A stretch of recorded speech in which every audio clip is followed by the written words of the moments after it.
Okay, welcome into this episode of Mythic Existence. Today we are going to dive into the folklorist perspective on conspiracy theories. My research for this episode is mostly informed by a new academic book that recently came out called COVID-19 Conspiracy Theories, QAnon, 5G, the New World Order, and Other Viral Ideas, as well as Richard Hofstatter's seminal work, The Paranoid Style in American Politics. We're going to hope to deconstruct why conspiracy theories exist, why they are appealing, and to whom. So sit back and get ready for another episode of Mythic Existence. So I'd like to first off apologize for the lack of consistency in my episodes recently. The COVID time has just been real tough for me, like as for everybody. I mean, I finished my master's degree in the spring and kind of was just thrown out into the job world that is already difficult for somebody who is somebody that studies the humanities to get good jobs, but especially you know in this really tough work environment, it's been just kind of difficult for me. Finally, I've gotten some semi typical or semi usual work as a folklorist, doing history, oral history stuff, but I just kind of was struggling a little bit there to just get my priorities and kind of my schedule figured out. But it's a little bit more usual now, so hopefully I can get back to having weekly episodes. If not, it might be just kind of when I have stuff prepared. Honestly, I'm not going to go too long without one, but my podcast episodes are a little bit contingent on the research that I'm doing at a given point in time. I'm always reading, always learning new stuff. So I usually do a podcast about that. And I mean, I usually read a book every week or two. And, a lot of times my podcasts are about the new books I'm reading, like this one. And obviously I have stuff just from my past that I've learned about that I can pull in. But, preparing an episode for a podcast takes a lot of time just to do the research in the first place. So I want to have good stuff to say as my main priority. So, with that said, let's get into the episode. And like I said, I recently read this book, the COVID-19 Conspiracy Theories. It's published by a number of different professors and professionals from different backgrounds. I mean, one of them is Professor Ian Brody, who is a folklorist up in Canada at Cape Breton University. I wasn't really familiar with a lot of the other people, but some of them are journalists, some of them are professors. So this isn't your YouTube conspiracy theories book. And that really, my purpose in today's episode isn't definitely isn't to try and promulgate any of these theories and say that I think that they're true. It's more to try and give you like the critical kind of academic perspective on conspiracy theories, which mainly relies on the concept that people believe conspiracy theories for a reason, and what are those reasons. So that's what I want to kind of delve into. So let's start off by wondering about what purpose do conspiracy theories serve. And really what conspiracy theories are is they're expressions that try to explain how the world works. So that's really what conspiracy theories are. They're almost mythological in that way. We use the term ideological stories in mythology and folklore studies, and those are origin stories. So it tries to explain how a current situation has come about, how we've gotten to the point where we are today. And as we'll see later, Richard Hofstetter, he talks about how the conspiracy theorist, he gathers facts or evidence, things that look like facts or evidence, but he or she, they make a jump in logic to a conclusion, And the world is ambiguous. The world isn't black or white. It's a really ambiguous existence, and things sometimes just kind of happen.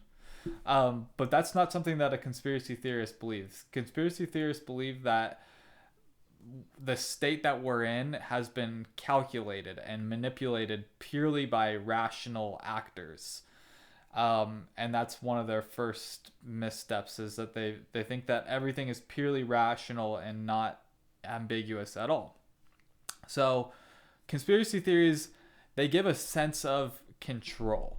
They give a sense of control of your current situation. They say, the reason that I have this crappy job or that I'm not doing well is because George Soros is the puppet master calling all the strings, or Bill Gates is, trying to plant a chip into me to control me, So that's basically what conspiracy theories, their purpose, the role that they serve, is they explain how the world works and how it's came to be. And conspiracy theories, they're often, not always, but a lot of times they are shared by people who feel that they lack social power. And I mean, the Trump presidency was an enormous time for conspiracy theories.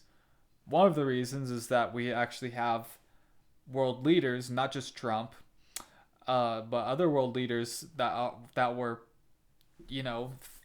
actually believing in these conspiracy theories and giving them power.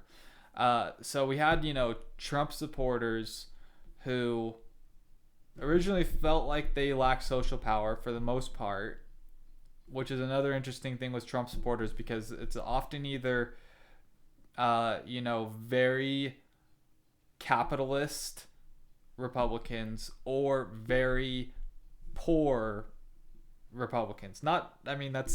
There's a spectrum between them, but those are two of his most ardent supporters, right?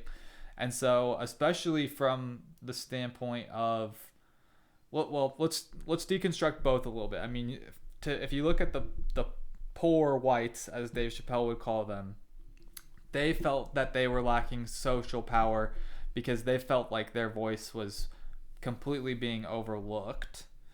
And then rich, mostly whites Republicans, are, fearing that the Democratic, more socialist, and I don't use that term pejoratively because I'm basically a socialist, so a lot of people throw around that term like an insult, but it's like, the Democratic way of looking at, trying to democratize wealth, essentially, threatens them from taxation and their ability to maximize their earning power, basically. So those are the people who would want, Trump in there. And this is just a very specific, lacking social power group that I'm just thinking about right now. But then Trump got in office, and they still were the ones that were spreading the most conspiracy theories. I mean, okay, I also want to say this. Conspiracy theories are also, they're not a Democratic or Republican thing. Conspiracy theories are actually remarkably democratic. I mean, some of the most dangerous conspiracy theorists nowadays are the love and light hippie types, from the left, who they basically think the same things as the Republicans, just in a different way. And so it's like they're two opposite ends of a circle, and here's the far right, here's the far left. They're as far away from each other as they can be, but they're also as close to each other as they can be, if that makes sense. So I guess what I'm saying is they, at least if we're looking at Trumpers, they felt like they lacked social power. They got their position of power, and then they still were spreading and believing conspiracy theories like QAnon, and that the COVID-19 is a hoax, and all of that. So, but we saw a lot of the lacking social power and kind of the othering that goes along with conspiracy theories play out through theories about the origins of the COVID virus. Again, like the ideological story of the virus itself.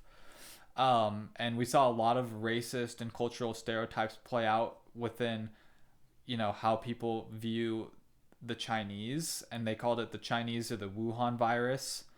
And I mean, the Chinese they were cast as disease spreaders who eat weird animals because of the association with the wet markets in China, where apparently I still don't, I'm not sure where we stand with how definitive COVID is from being originating from a bat in a wet market. At least to my understanding, that's the scientific standpoint right now.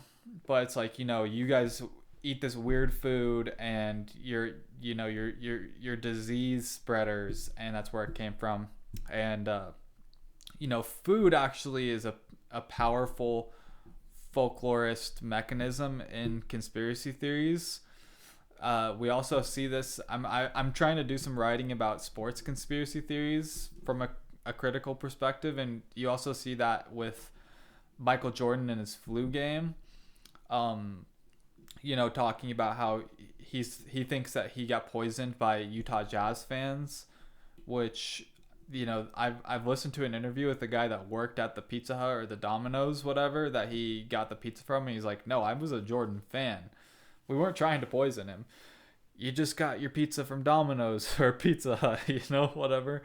As well as the All Blacks in the New Zealand All Blacks rugby team also believed that they got poisoned by sports bettors during the 1995 World Cup of Rugby.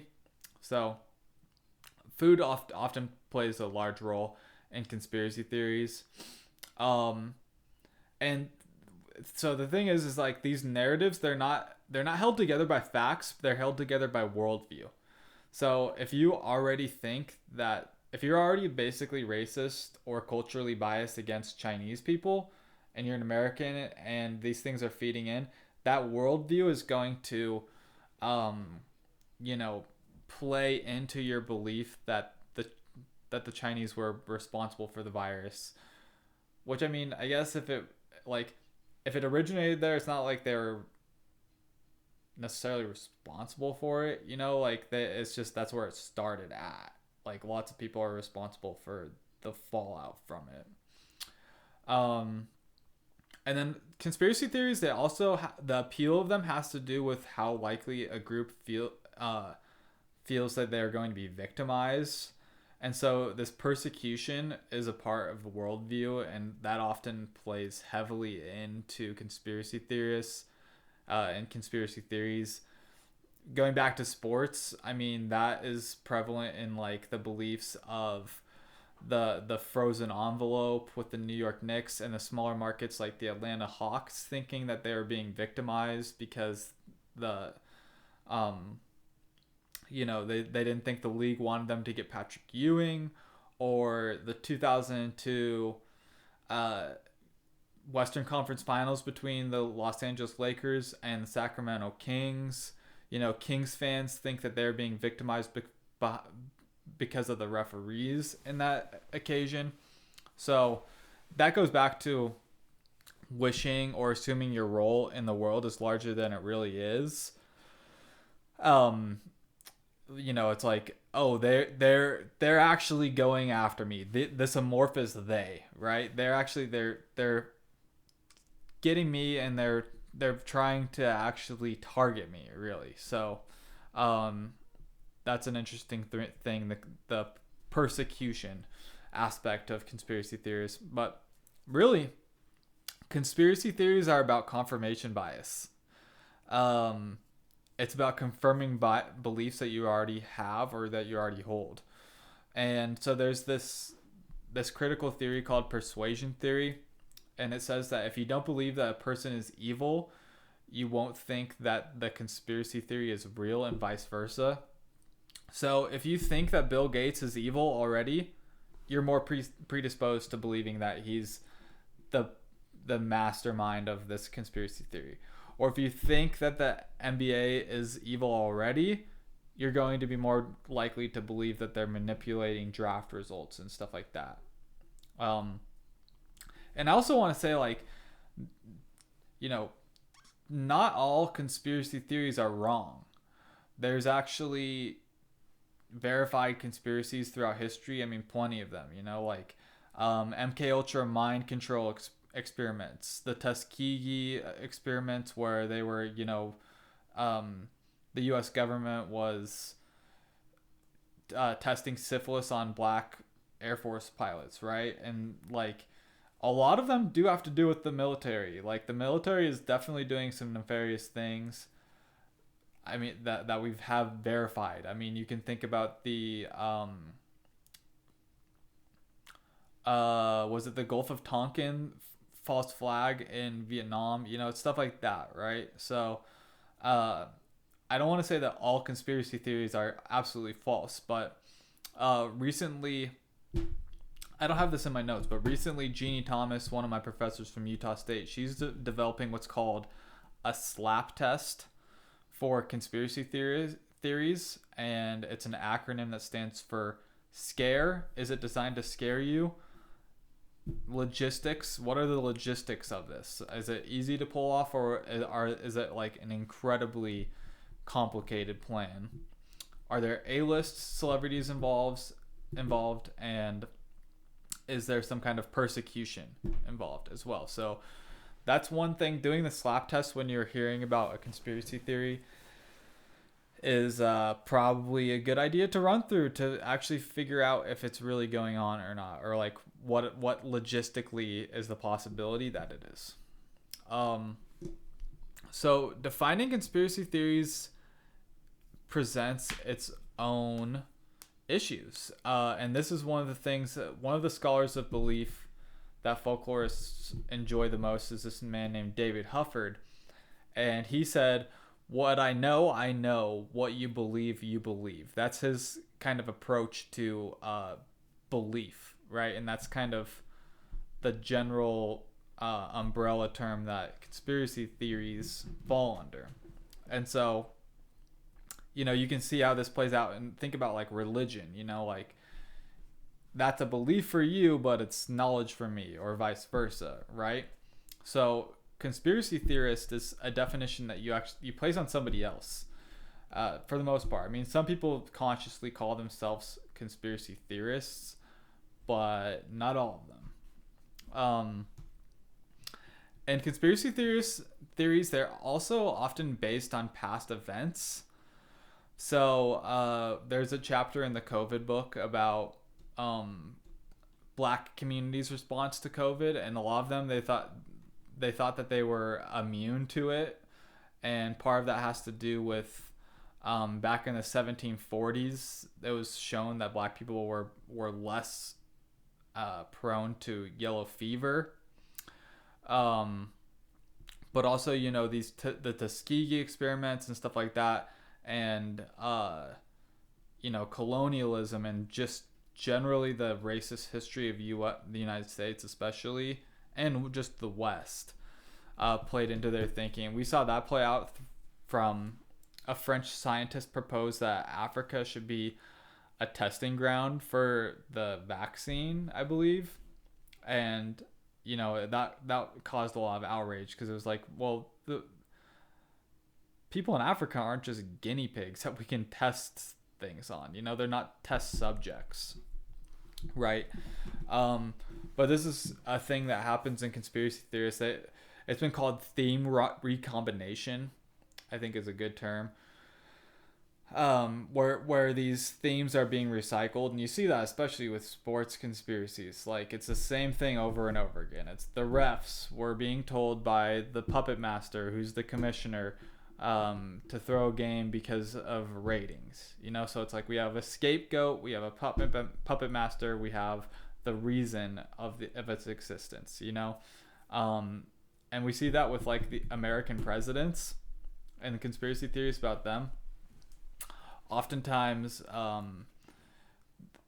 every president is cast in the role of the Antichrist, and there's a great chapter about the Antichrist and eschatological beliefs about the end times that just keep on being recycled, and how people think that the COVID vaccine is the mark of the beast from Revelation, and that thing is just being recycled over and over and over again throughout history.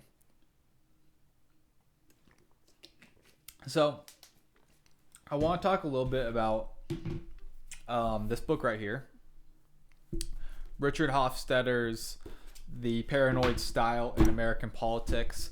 I was first introduced to this text in a class about conspiracy theories I took at the University of Kansas as a history undergrad. Super, super interesting class.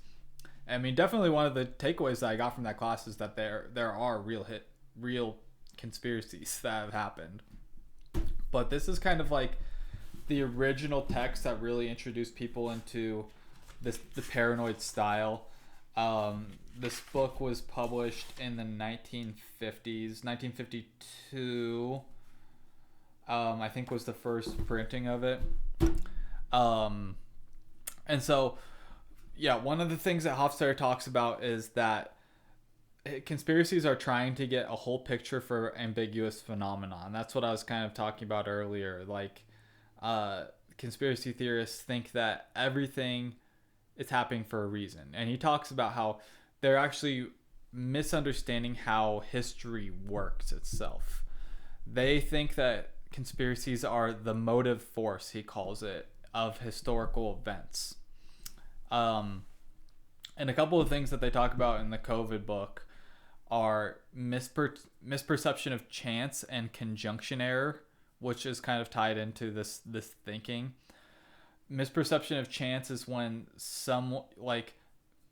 for example, someone that was just in a crash thinks that they're less likely to have another crash, when in fact those things are not connected to each other at all. And you see that in conspiratorial thinking.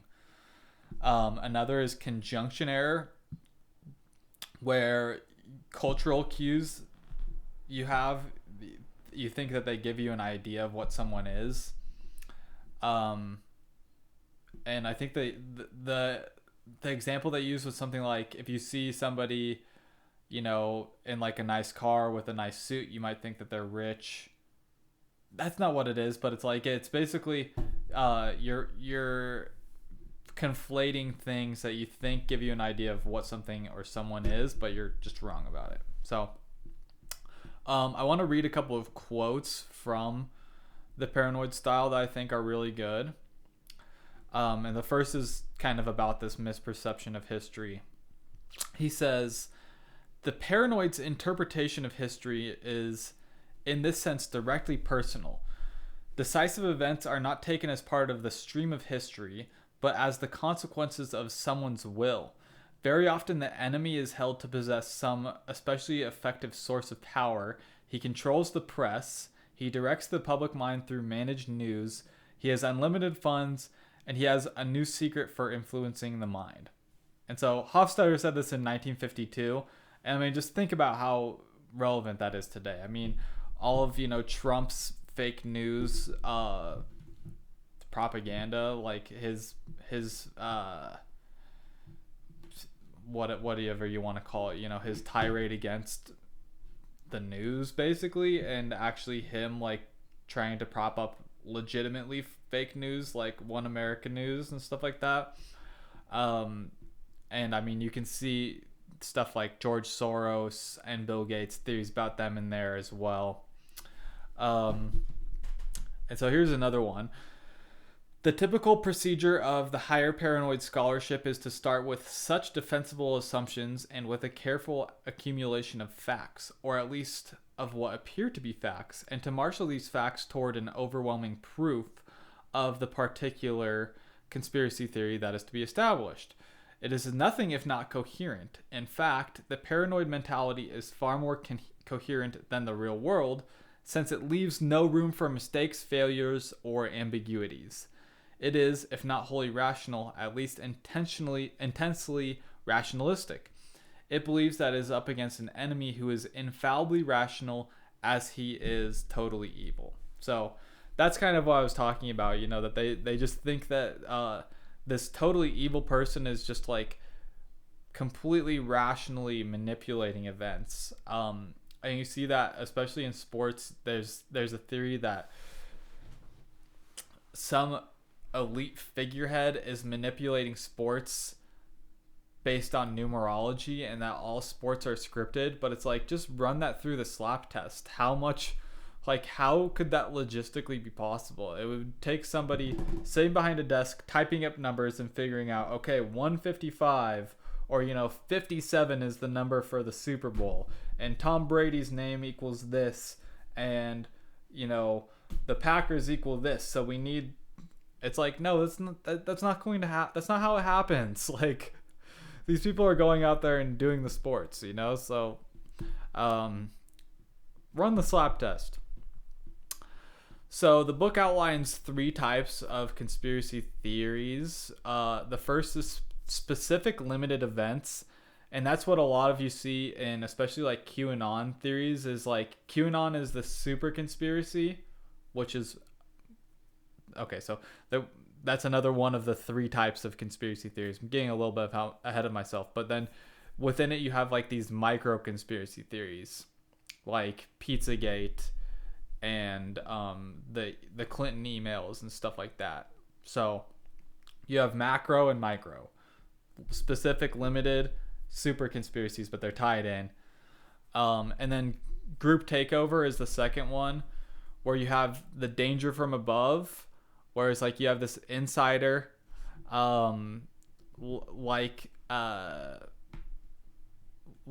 David Stern in the NBA, or you have the dangerous insider like the communists in the McCarthy era of the paranoid style, which, I mean, that was a lot of taking place during when Hofstetter was writing. Some of this book was also like written in the later 50s and in the early 60s. So McCarthy era was a lot of when he was writing. And conspiracy theories, they often take the form of what we call friend of a friend tale, where it's, my friend heard from their friend that Joe's uncle is an insider that knows the person who thinks they know who Q is, So it's like, it's this long, like, roundabout way to get to the top, right? And then some themes that they talk about in QAnon that I want to go into a little bit is, first, this thing called gamification, where conspiracy theorists turn their investigation into a game, essentially, where they follow these breadcrumbs to lead them to the truth.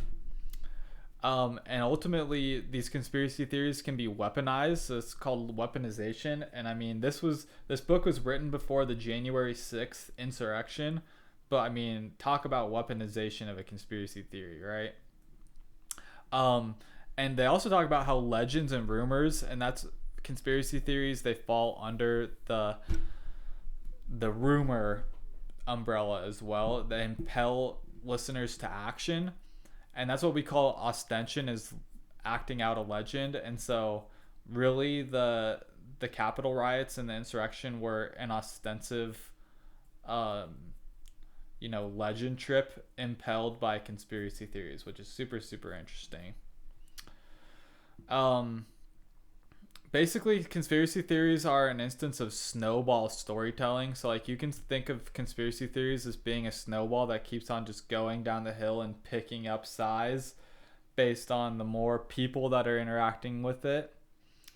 And conspiracy theorists can believe in contradictory theories. That's something that you often see, especially I've noted that a lot in my sports research that I've been doing, is that people will just believe in these two things that completely contradict themselves. And definitely with Trump theorists, like, you'll see people being interviewed where they'll say, oh, well, if Trump doesn't get elected, it's because it was a hoax or it was rigged. But if he does get elected, it wasn't hoaxed or it wasn't rigged. So it's like, no, you just are trying to confirm your beliefs for why someone was elected, basically.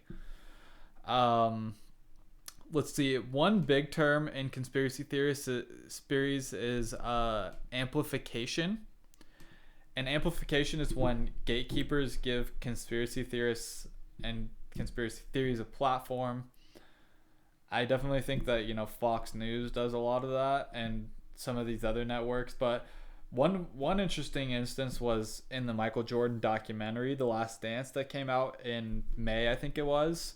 And they gave a lot of focus into Jordan's flu game and this conspiracy theory that he was poisoned. So amplification.